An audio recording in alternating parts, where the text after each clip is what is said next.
toiles, des toiles du Caravage, peut-être découvertes à Loches. Ces peintures du maître italien du XVIIe siècle viennent d'être retrouvées dans une église.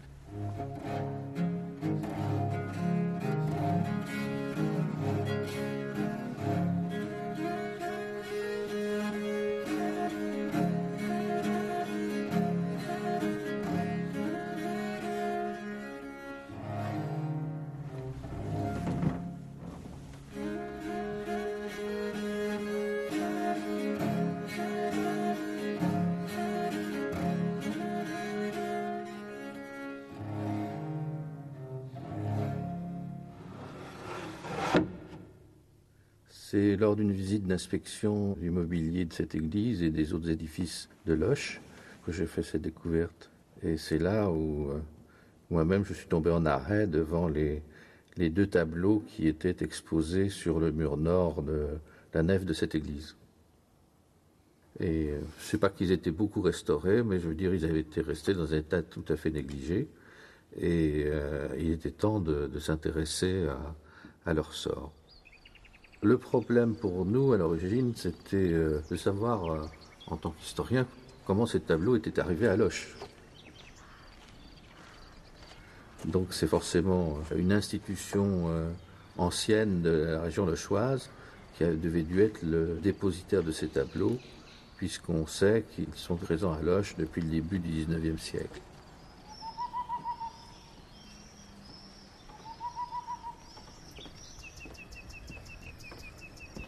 C'est une ville qui a pendant longtemps eu un rôle politique important, puisqu'elle a été construite par les Plantagenets, à la limite de leurs frontières avec le domaine royal au XIIe siècle.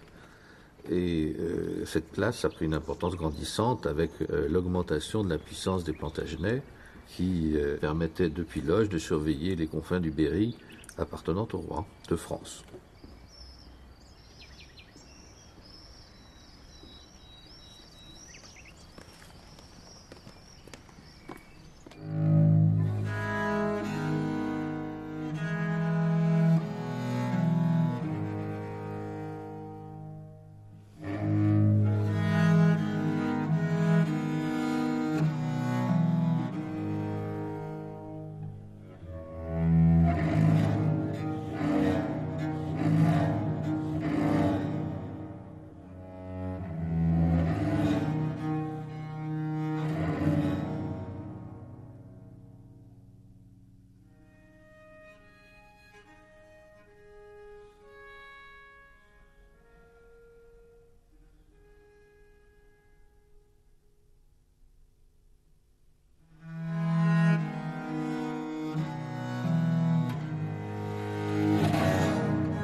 Et quelle est cette personnalité tout à fait étrange de Philippe de Béthune, ce frère cadet de Sully, ministre d'Henri IV? Sa fonction va être d'être un diplomate qui va être envoyé à peu près dans toutes les cours d'Europe avant qu'il ne soit désigné pour l'ambassade de Rome où il demeurera quasiment 5 ans.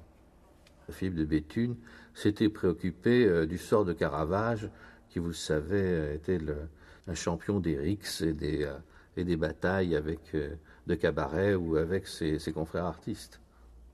Et pour le faire sortir de la prison romaine, Philippe de Béthune était intervenu auprès des autorités pontificales. Philippe de Béthune était présent à Rome au moment où ses œuvres, les tableaux dits originaux de Londres et de Potsdam, ont été créés. Alors pour ces tableaux à la fois de Londres et de Potsdam, on a un pédigré parfaitement connu. Donc les tableaux Béthune, eux, étaient de ce côté-là une découverte.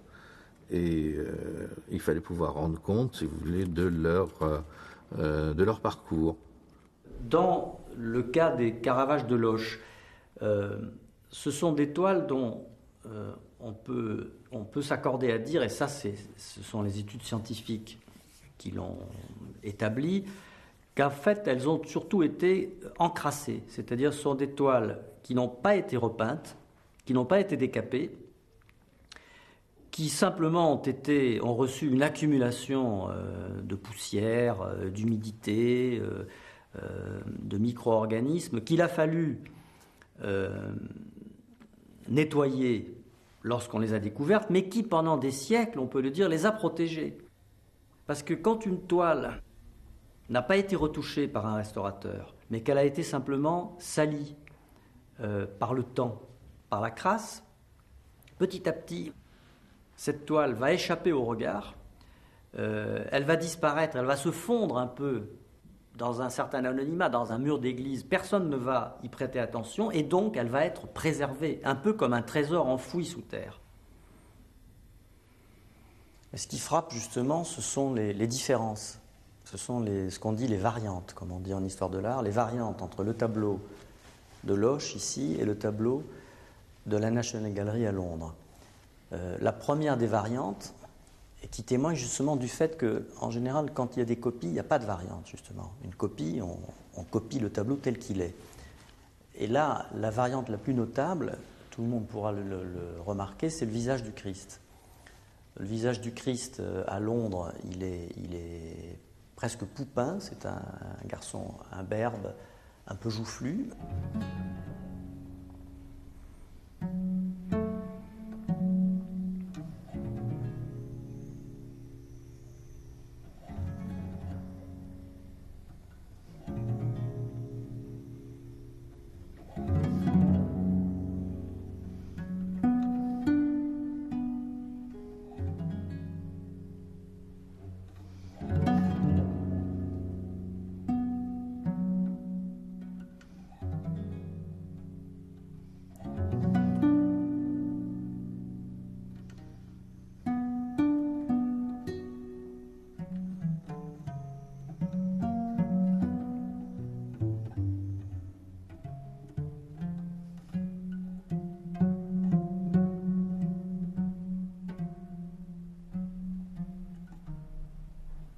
D'autres variantes sont présentes dans ce tableau, et en particulier la distance entre la main de l'apôtre et l'épaule du Christ est différente. Et il y a également un certain nombre d'éléments dans les ombres portées, dans l'organisation de la nature morte, qui témoignent justement du fait que ce tableau n'est pas une pâle copie de la National Gallery de Londres.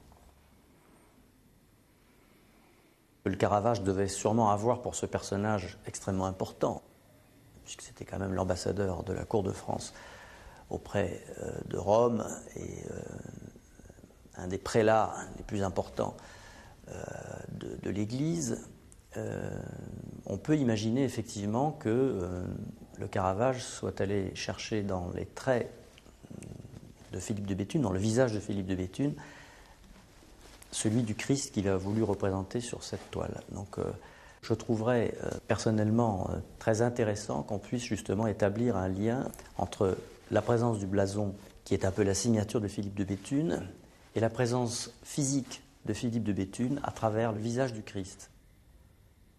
Ici, on se trouve sur un cas de figure qui représente une certaine spontanéité, je dirais. On n'a pas de mise au carreau, mais par contre, on a un trait succinct et dans les endroits les plus importants, et comme par hasard, ce sont les endroits qui délimitent l'ombre et la lumière, tout le temps. Qui est le signe de fabrication du Caravage. On peut effectivement penser à lui. Et sur des études qui sont parues, effectivement, ça aussi a été mis en avant.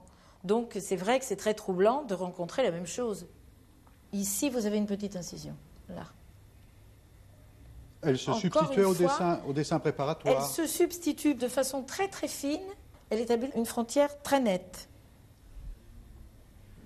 Et ça, c'est une signature du Caravage.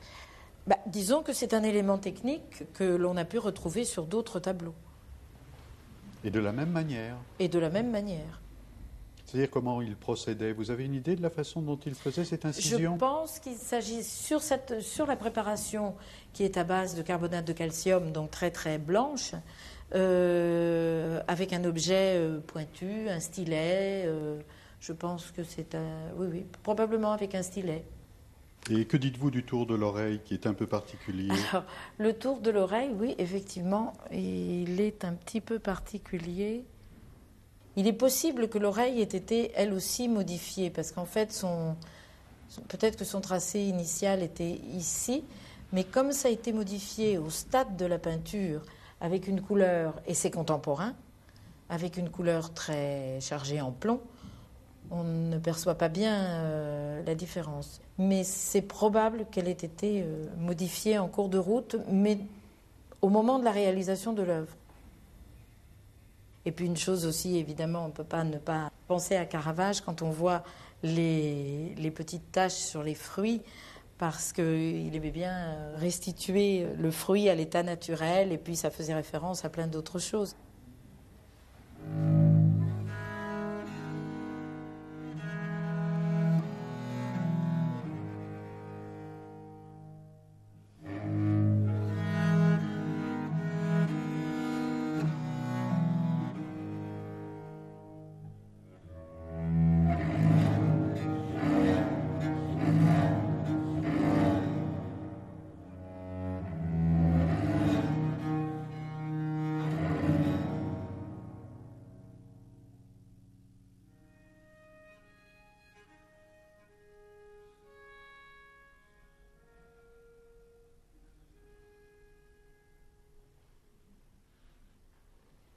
Cette œuvre en face de nous, l'incrédulité de saint Thomas, où est l'original? L'original se trouve dans les collections du château de Potsdam, proche de Berlin. C'était le château des rois de Prusse. Et le tableau est parvenu à Potsdam au moment du Premier Empire. En 1813, le roi de Prusse avait racheté l'ensemble d'une collection romaine où le tableau figurait depuis sa création. Il y a quelque chose d'étonnant par rapport au tableau de Potsdam. Oui. Le coloris, c'est celui qu'on trouve, si vous voulez, dans le col bleu de l'apôtre au manteau rouge. Et on a employé là un coloris extrêmement cher qui est le lapis lazuli. Quand on regarde le tableau de Potsdam, on ne trouve pas ce type de coloris. C'est des terres qui donnent un certain éclat et une originalité à cette partie du personnage. Et le retour de peau sur l'index? Elle ne présente pas de modification particulière. On peut suivre très très bien le réseau de craquelures, très très fin partout. Mais morphologiquement, elle ne paraît pas très réaliste. Morphologiquement, peut-être, mais là, c'est pas à moi d'en juger. Mais je veux dire, moi, techniquement, je vois bien qu'il n'y a pas eu de modification, si vous voulez. Là, ce qui est intéressant, c'est que vous avez également sur cette oreille un léger repentir, et vous avez autre chose d'intéressant, c'est que vous avez un tracé noir ici, un tracé qui s'intègre, qui gratte en fait une petite incision dans la préparation, qui permet de mettre en évidence ici un trait blanc qui est légèrement décalé par rapport au tracé initial. Vous voyez, l'oreille ici aussi a été rectifiée. Elle est légèrement recadrée sur la gauche, alors qu'avant elle était légèrement décalée sur la droite. L'attribution, c'est quelque chose d'extrêmement complexe, car il est très rare qu'une œuvre d'art puisse être attribuée sur des critères purement objectifs, c'est-à-dire signature, car il y a des tableaux signés qui sont des copies, et qui ont été, bien entendu, parce qu'on peut copier des signatures. Donc, les critères objectifs étant extrêmement rares, et ces critères objectifs, c'est quoi? Ce sont, outre le fait qu'il y ait des signatures, mais qui peut être... c'est surtout des documents d'archives qui attestent du fait que le peintre a réalisé à tel moment tel tableau.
Monsieur Jean-Pierre Bablon, vous avez sous les yeux un document extrêmement précieux. Il date de quand?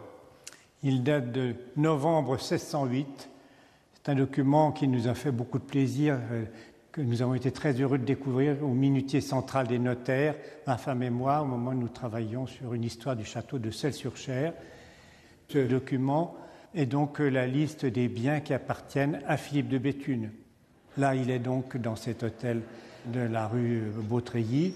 On peut penser que l'hôtel de Charny, du 22 rue Beautreillis, qui subsiste et peut donner un peu une image de cette grande maison avec une grande cour, la possibilité d'une galerie, des espaces pour les domestiques, pour les enfants aussi. Et savoir aussi que ce quartier du Marais est un quartier qui était, bien sûr, qui se lançait, si l'on peut dire, mais qui commençait seulement à se lancer. On voit dans cet inventaire deux parties complètement différentes, n'est-ce pas? Il y a la partie de tout ce qui est accroché dans les chambres, les salons, les pièces à alcôve, la galerie de l'hôtel qu'il occupe. Et nous avons là notamment l'embryon de cette collection de portraits qui était fabuleuse, une galerie de portraits, l'une des plus célèbres justement, qui avait attiré l'attention de la grande mademoiselle. Et les tableaux de Caravage sont désignés comme 4 originaux, n'est-ce pas? Quelquefois dans le texte même du notaire, qui est guidé par l'expert de peinture qui a été convoqué, soit quelquefois rajouté en interligne avec original. On peut lire quelques lignes de cette écriture du début du XVIIe siècle, n'est-ce pas?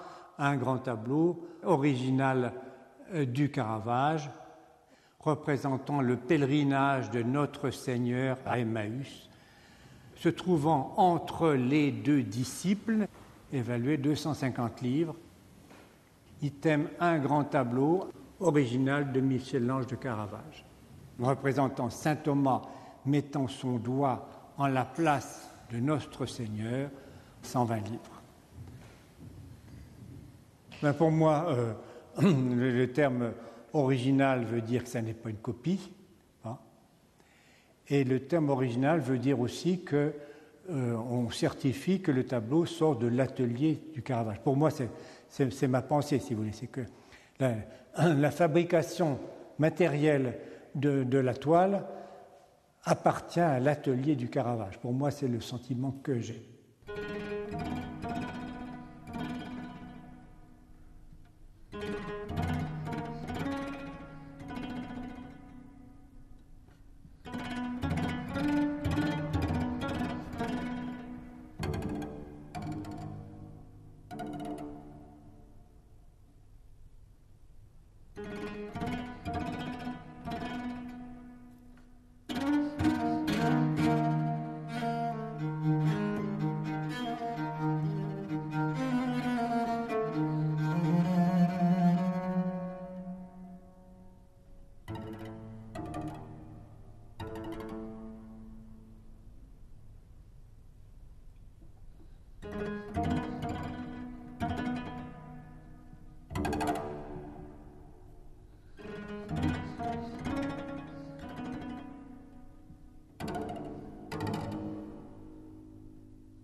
C'est un tableau de Caravage tout simplement formidable.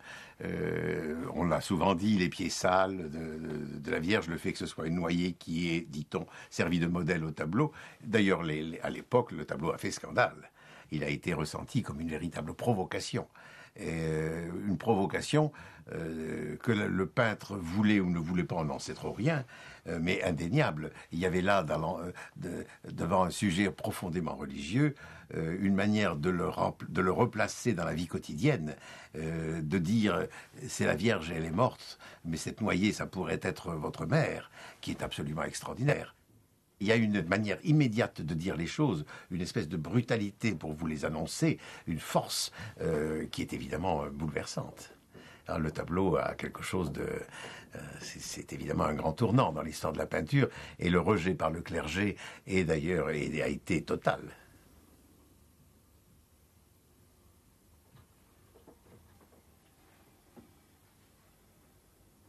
Il y a une autre œuvre au Louvre qui est tout à fait instructive, à l'œuvre de Vignacourt, qui n'était pas toujours considérée comme attribuée. Elle a été très longtemps contestée. On est dans une... Vous savez, les peintres ont une des drôles de vie. L'exemple le plus frappant, c'est Rembrandt, qui n'existerait pas lui non plus sans Caravage. J'ai connu l'époque où de Rembrandt on parlait de 400 tableaux. Et puis il y avait une époque précédente où on était arrivé à 1200. Et puis maintenant, après avoir réduit le corpus, il est en train de gonfler un petit peu, avec prudence, mais enfin, les œuvres de jeunesse, etc., etc. La même chose se produit pour Caravage. Et on est dans une période d'inflation caravagesque tout à fait confondante. On découvre un Caravage par semaine. L'attribution, c'est tout bête. C'est d'une part une pratique quotidienne des œuvres, soit de photographie, soit de livres, soit des originaux eux-mêmes. Et puis, je veux dire, il faut entraîner son œil, c'est sûr. Et puis, c'est un don. Et c'est vrai qu'il y a des gens qui ont ce don, d'autres pas, comme les médecins. Il y a des médecins qui sont de grands médecins et qui sont capables de diagnostics très pointus sur des maladies difficiles à discerner, et d'autres qui, quand vous avez un rhume ou mal à la gorge, voilà. Et ils ont travaillé, ces médecins. Le plus beau tableau du Caravage, le plus émouvant, le plus bouleversant, c'est la décollation de Saint-Jean-Baptiste de Malte, où il y a ce détail, mais tout à fait extraordinaire, de la signature du Caravage, qui ne signait pas, en principe, ces tableaux, signature qui est faite avec le sang qui coule de la tête de Saint-Jean. Alors, il y a là, on peut l'interpréter comme on veut, il y a eu toutes les surinterprétations possibles, mais l'idée d'utiliser le sang qui coule de la tête de Saint-Jean pour signer le tableau, c'est quelque chose d'absolument extraordinaire. C'est le plus grand tableau du Caravage, à mon avis. Il ne dessine pas, Caravage, il ne dessine pas à une époque où le dessin, il disegno, joue un rôle absolument essentiel, crucial.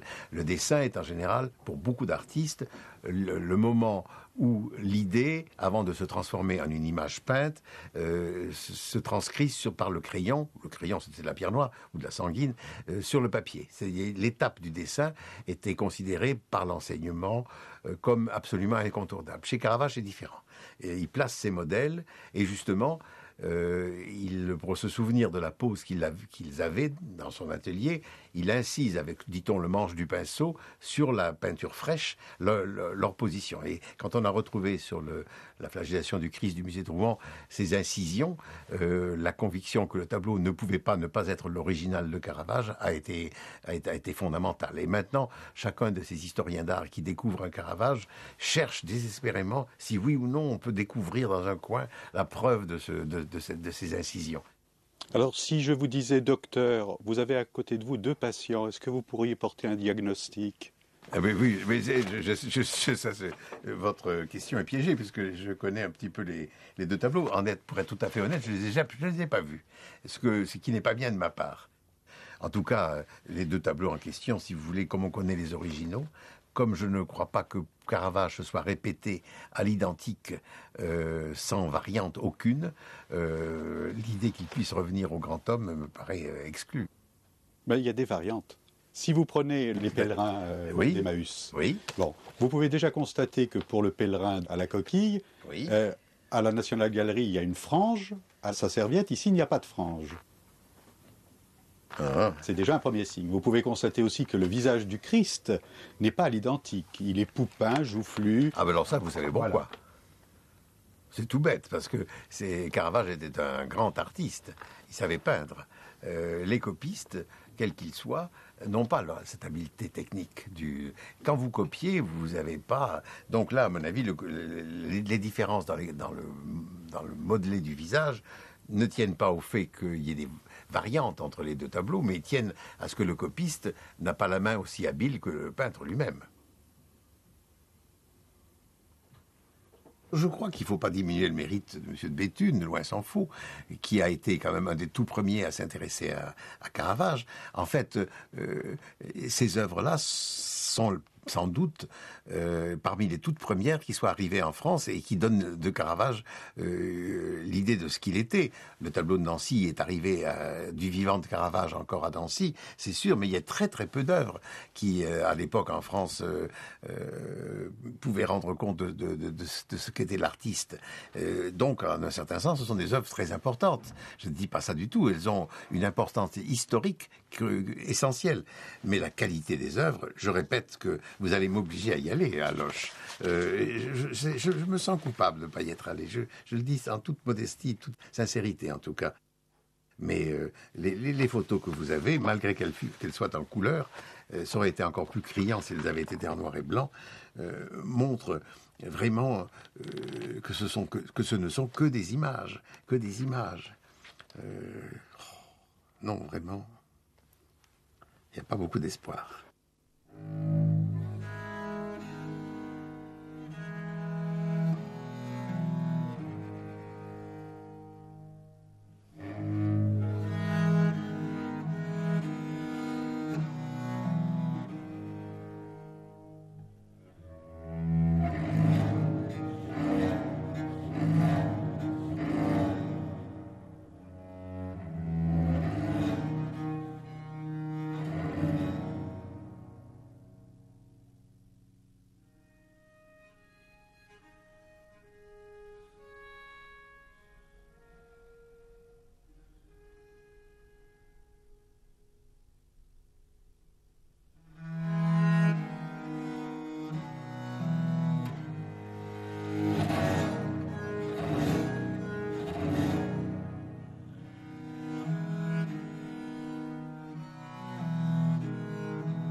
Personnellement, j'ai très envie que ces toiles soient attribuées au Caravage. Et donc, pour moi, elles peuvent être du Caravage. Vous savez, c'est l'affaire du verre à moitié plein et à moitié vide. Nous sommes de toute façon dans un domaine de la relativité. Il n'y a pas de certitude absolue. Ça n'est pas mathématique. Ça n'est pas univoque. Il y a des liens de cause à effet, il y a des convergences, il y a des supposés, il y a comme ça des chemins de traverse. Ces chemins de traverse nous amènent à dire que ce sont des toiles qui, en tout état de cause, ont été peintes au tout début du XVIIe siècle. Ça, personne ne peut le contester. Ce sont des toiles qui figurent sur un inventaire, comme étant du Caravage. Ce sont des toiles qui ont appartenu à un personnage éminent, pas à un inconnu quelconque, le cardinal Philippe de Béthune. Elles ont été retrouvées avec une traçabilité qui fait qu'elles sont dans l'environnement géographique de l'endroit où le cardinal de Béthune s'est retiré. Donc tout ça, si vous voulez, c'est comme dans une enquête policière qui converge vers l'énigme, vers le dénouement d'une énigme. Alors à partir de là, vous avez un certain nombre de portes qui se sont ouvertes. Il y a des gens qui peuvent vous dire « ça ne sert à rien, de toute façon, je ne veux pas le savoir, je me fie uniquement à mon œil, et il n'y a que mon œil qui décide que ça doit être ou non des Caravages ». Et lorsque j'ai vu ces toiles, je dirais un doute positif a commencé à me traverser l'esprit. Je me suis dit « mais au fond, et pourquoi pas ?» Pour moi, donc à mon humble avis, mais tout le monde, bien sûr, tout le monde est faillible, tout le monde peut se tromper, il s'agit donc de copies. De bonnes copies, l'une est plus belle que l'autre. La scène à Emmaüs est une copie pour moi plus scolaire, plus maladroite. L'autre copie, l'incrédulité de Thomas, est plus belle, il s'en dégage un peu un mystère. Ce qu'il faut dire, pour Loches, il faut revenir à des choses très simples. Premièrement, ce sont indubitablement des copies faites par un de ces artistes qui gravite donc dans l'entourage de Caravage. Le Caravage déteste l'atelier, il ne veut pas d'élèves, mais il est très très tôt imité. Et il y a un historien italien, Maccherini, qui a fait des découvertes spectaculaires, et des copies de Caravage se vendent déjà très très cher dans ces années 1605-1606. Ce qui est fascinant dans l'œuvre de Caravage, donc premièrement, c'est qu'il y a une dizaine d'originaux qui ont été découverts depuis 1975. Deuxièmement, vous dire que les tableaux de Loche, même si ce sont des belles copies, sont passionnants parce que c'est un témoignage pour l'arrivée de tableaux de Caravage, entre guillemets, donc en France, donc avant 1610. Et puis troisièmement, eh bien, vous dire que le Caravage prend une dimension en ce moment tout à fait exceptionnelle. Pendant des années et des années, pendant des générations, on a fait de Caravage un peintre un petit peu voyou, entre guillemets, assassin, bretteur, dégainant facilement son épée. Eh bien, depuis les découvertes donc, de Longhi et des découvertes donc, d'archives donc, depuis le début de ces années 1970, on est en train de donner une autre dimension donc, à Caravage.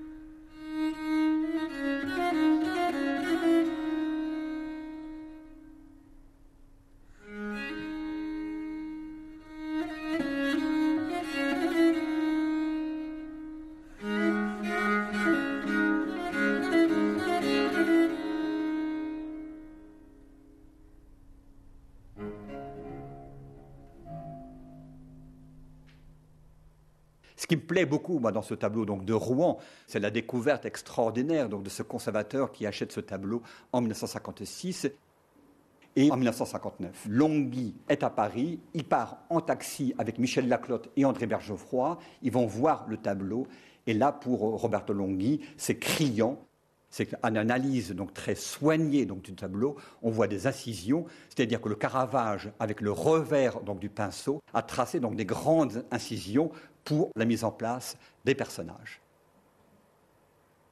Le même Longhi a une autre intuition, c'est une grande résurrection donc, du Christ qui est conservée dans une église donc, d'Aix-en-Provence. C'est un tableau peint par un caravagesque flamand à Aix-en-Provence qui s'appelle Finsenius, et Longhi a la même idée. Ce tableau est le reflet d'un Caravage qui a disparu dans un tremblement de terre donc, à Naples au XVIIIe siècle. Et il y a une autre œuvre alors, qui a eu la faveur à l'époque de beaucoup de commanditaires. C'est la Madeleine. Qui est également alors, un tableau très important du Caravage et qui était tellement original dans sa conception et dans son style qu'il a été reproduit parce qu'il y a eu un engouement tout à fait exceptionnel et que énormément d'amateurs, énormément de collectionneurs voulaient en fait l'œuvre, ils voulaient une copie la plus exacte possible, un peu comme aujourd'hui on ferait une affiche d'un très grand tableau qu'on voudrait avoir dans sa salle à manger parce qu'on n'a pas les moyens de se payer l'original, tableau de Matisse ou de Picasso, peu importe. Et donc il y a eu comme ça énormément de versions de la Madeleine du Caravage qui notamment ont été réalisées par Finsenius.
L'histoire du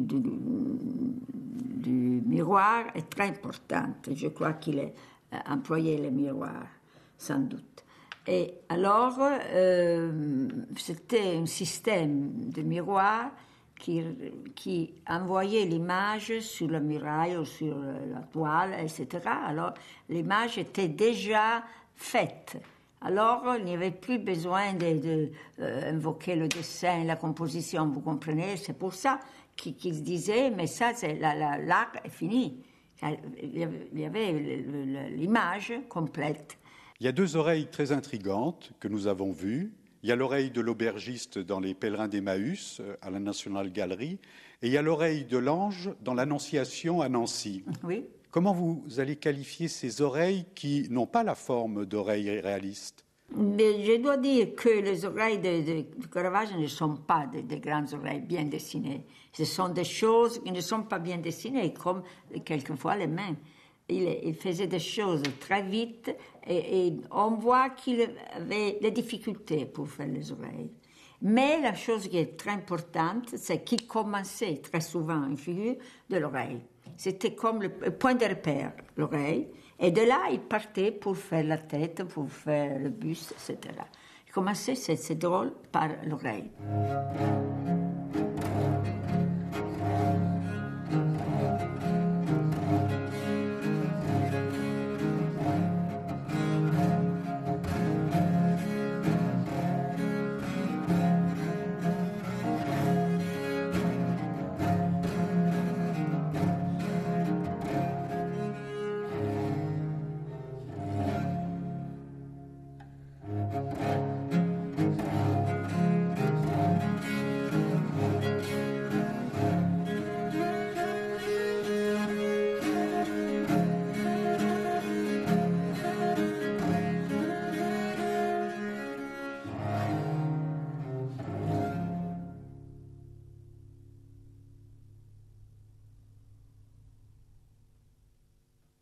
Quand on regarde ces tableaux, on voit qu'il y a toujours une seule main, ça c'est sûr. Et alors, on accepte ces tableaux-là. Et les autres, si on voit qu'ils n'ont pas cette rapidité, ça veut dire qu'ils ne sont pas de Caravaggio. C'est une des premières épreuves. C'est la rapidité, la force de faire un pli, un pinceau qui est très long, vous comprenez, avec une force qui est seulement du Caravaggio. Le problème des répliques, des copies, c'est un problème très passionnant et qu'on a découvert récemment, car auparavant on disait qu'il avait fait seulement une chose. Long disait toujours, car il copiait de la réalité, ce n'était pas possible de répéter. Mais ce n'était pas vrai, car on a découvert vraiment, ça a été surtout Denis Brown, qui a vu qu'il y avait des tableaux qui sont de la même qualité et qu'il faut reconnaître sont de sa main. Et alors, il faut penser qu'il a répliqué peut-être à la demande de quelques collectionneurs.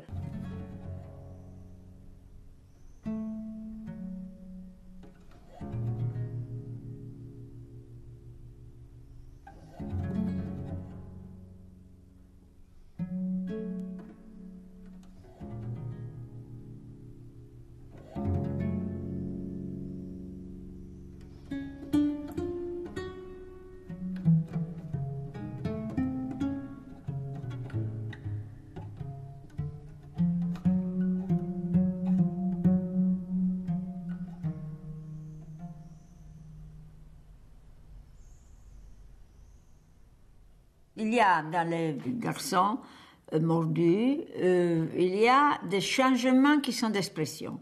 Le tableau de Londres est plus doux, tandis que le tableau de la collection Longhi est plus farouche, est plus agressif. Et peut-être c'est la première version. Et l'autre est plus douce. Je vais vous soumettre les deux œuvres qui sont exposées à Loches en Touraine, et vous allez les voir, elles sont en couleur, et me donner votre œil d'experte à leur égard. Alors oui, je reconnais dans cette reproduction les tableaux qui ont fait beaucoup parler du Caravage, surtout en France, mais partout. Et je dois dire que je trouve que la façon de représenter les têtes, par exemple, n'est pas tellement pleine, tellement, comme vous voyez, dans le Christ aussi, et qu'il y a une espèce de réalisation qui est plus mince, qui n'est pas comme tellement riche de cette, comment on peut dire, construction réelle qui est propre du Caravage. Je ne trouve pas dans les deux. Et aussi, les profils sont un peu trop durs pour être de l'originel. Et ça, c'est très typique des copistes, de travailler sur les profils, de préciser ce qu'ils copiaient.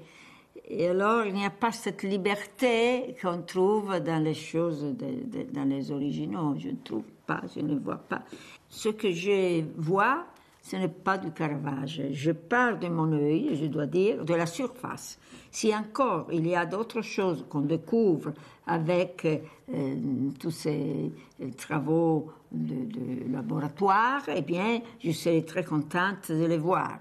Mais je dois dire que la première impression qui vient de la surface du tableau n'est pas bonne. Pour moi, alors je suis intéressée de voir les autres résultats, mais ce qui vraiment compte, c'est la réalisation.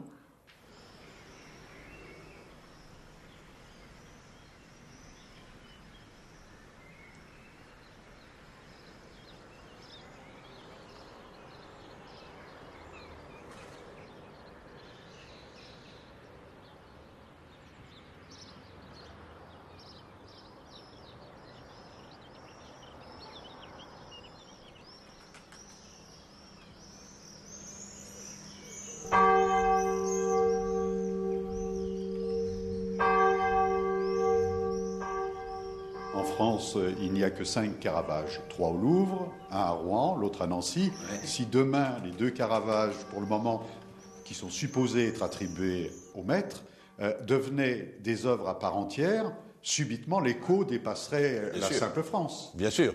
Loches deviendrait un des lieux artistiques importants dans le monde, aux yeux de tous ceux qui regardent la France, souvent connaissent les grandes villes, souvent connaissent les grands musées. Eh bien, on y rajouterait Loches. Encore faut-il que on avance dans cette histoire. Encore faut-il que l'administration française m'aide peut-être aussi à vérifier toutes nos hypothèses. Peut-être aussi faut-il nous aider à mettre mieux en valeur dans cette église Saint-Antoine où j'ai envie qu'il revienne, l'église des pauvres telle qu'on l'a caractérisée à Loches. Eh bien, c'est formidable de penser que c'est dans l'église des pauvres qu'il y aura le plus beau des trésors découverts à Loches. Il y a des coïncidences. Ici à Loches, dans la salle d'armes dite salle des graffitis, il y a une inscription « Soy el capitán Caravaggia », 100 ans avant le Caravage. C'est bizarre. Il y a comme ça des fils qui se tissent entre Loches et l'Italie. Et toujours 100 ans avant Caravage, ici, dans cet endroit, Ludovic Sforza a vécu les 4 dernières années de sa vie. Il était retenu prisonnier par Louis XII. Il avait une vie d'ailleurs plus agréable que celle des autres prisonniers de son époque, puisqu'il pouvait faire de la musique, il avait des serviteurs, il pouvait même aller dans la cour, prendre un petit peu l'air. Mais c'est également ici, effectivement, qu'il a été retenu et qu'il a été coupé de ses racines, puisque c'était le duc de Milan. Et il y a également un lien historique, peut-on dire, entre les Sforza et le Caravage, parce que les Sforza sont liés à une autre très grande famille italienne, qui sont les Colonna, Et lorsque le Caravage est sorti de ses premiers tracas et qu'il était pourchassé par la police pontificale au début du XVIIe siècle, il s'est réfugié dans les propriétés, dans les immenses propriétés agricoles que détenaient les colonnes entre Rome et Naples. Et dans une sorte de gradation, il est allé jusqu'à accomplir un crime, puisque en mai 1606, il va tuer un de ses camarades, Ranuccio Tommasoni. Et il y a un tableau qui est tout à fait étonnant, qui est L'amour vainqueur. L'amour vainqueur, c'est un jeune garçon, un jeune éphèbe, qui est dans une pose presque obscène, car il s'offre véritablement au regard de celui qui voit la toile. Et lorsque Poussin a vu cette œuvre emblématique que tous les collectionneurs de l'époque ont essayé de capter, de capturer, il a dit « celui-là, il est venu pour tuer la peinture ».